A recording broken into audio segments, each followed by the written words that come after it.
The request of 42 person were on you.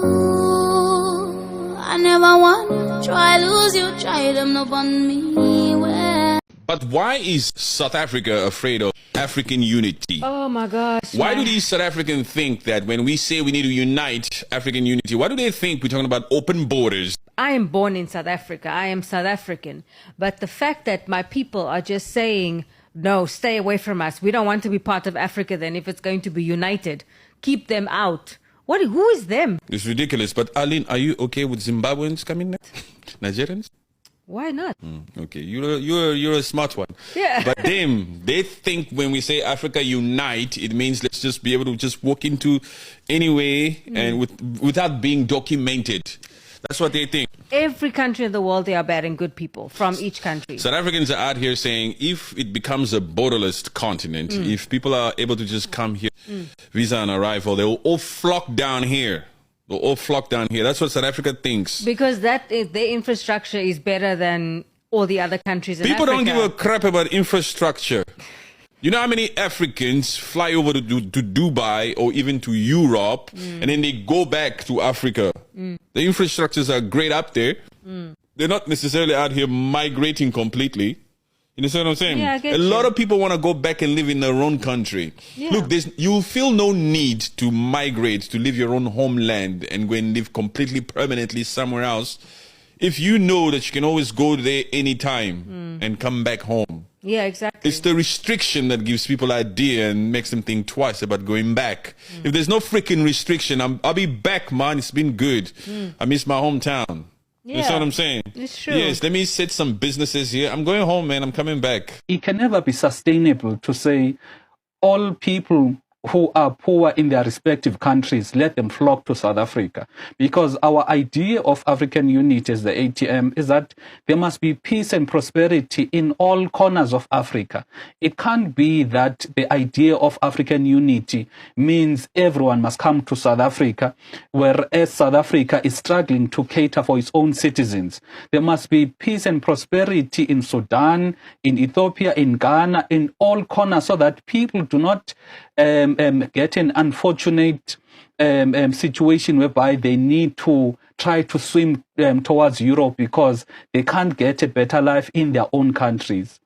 When we have the conversation around African unity, I think that Africans across the diaspora need to be very clear on the fact that African unity cannot exist if we do not understand African division. And that division is very different in different countries. So when you look at Africa and the different countries in Africa, each country experienced a different history. And hence the idea of African unity will look different. When we have this conversation, we need to be cognizant of the fact that every African country, or where it is that Africans have found themselves, have experienced a different history. Hence, the idea of this assumed African unity will look different. We need to be sensitive of people's histories. Apologies in advance to whoever may be offended about what I'm about to say. I know that people in the USA are panicking in light of recent events and they are looking for places to go to. South Africa is not an option. Please do not come here. Not even joking. Please don't come here. South Africa is closed. We cannot let any more of y'all in, and y'all know who you are. As it is, the digital nomad crisis has native South Africans, people native to South Africa, unable to afford property in that city. So we actually can't have you taking over our entire country because things are falling apart in yours. I'm so very sorry for what's happening, but please don't come here. South Africa is just not open for you. Look else. South Africans don't want to unite with the rest of Africa because they are scared we will share one Wi-Fi password, Ubuntu. Fellow Africans, today I just want to confront some painful truth. This is too much, and I think this issue needs to be addressed. Some South African fell victim to colonial mentality. They are now wearing oppression as a badge. We are just holding ourselves back. Africa's identity is not something to even start debating about. No. South Africa's geographical location is not a coincidence. It is important to Africa's identity. We are simply trying to prolong colonialism. This is the time to unlearn, relearn, and unite. And those who think like they know everything will not learn anything. We want a borderless united Africa with one currency, one passport, one language, and one military. Sometimes when issues like this happens, we most at times address the symptoms without going to the roots. And now we end up concluding with misconception that South Africans hate other African foreigners in their country. As a Ghanaian living in South Africa, I've come to know that one of the reasons why South Africans prefer to live with the Europeans or the Westerners over their African fellows is the poor sanitation habits of some of us Africans living in South Africa. And I know I have said this, even though I have said some, but still some people will come in my DM and be like, I am trying to side with South Africans. Probably because some of them are also guilty of what I'm saying.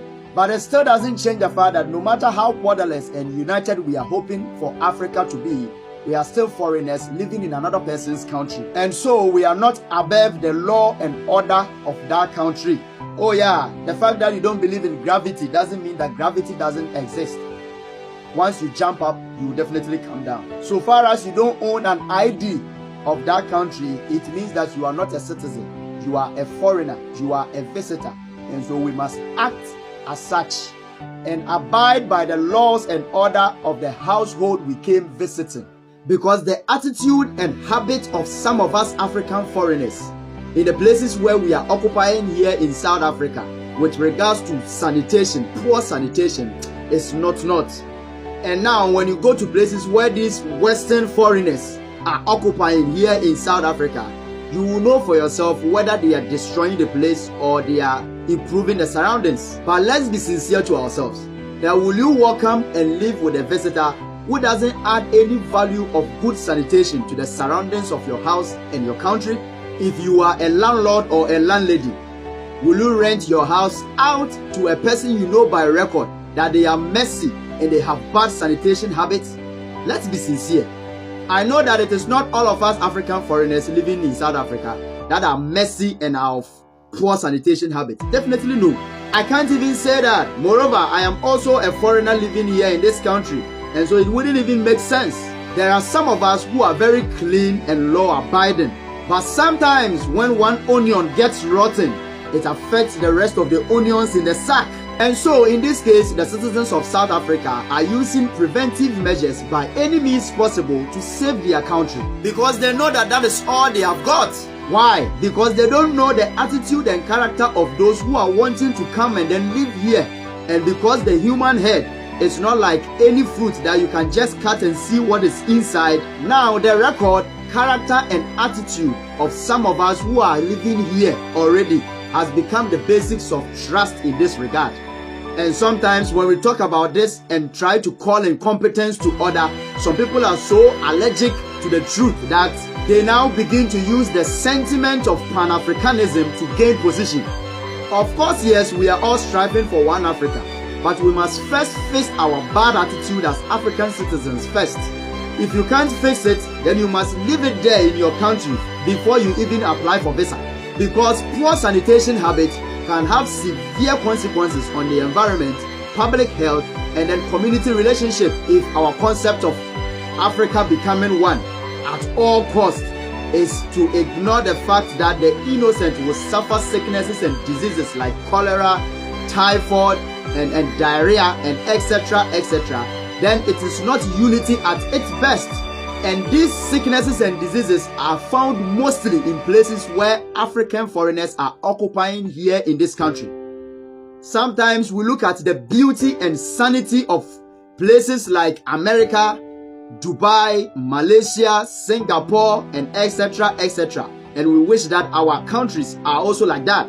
But are we willing to pay the price that citizens of these countries paid that made their country be and look like that? As African citizens, sometimes it is so easy to point judgmental fingers at our leaders and blame them for the poor sanitation crisis here in Africa. Until we begin to ask ourselves these questions, that if there is no policeman or watchman on the street to make sure, are we citizens not going to drop trash at where it is not supposed to be?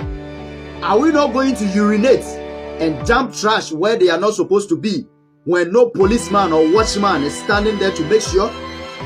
Before we begin to blame our leaders for not enforcing law and order with regards to poor sanitation, we should know this as African citizens, that a person's character is what they do if no one is watching.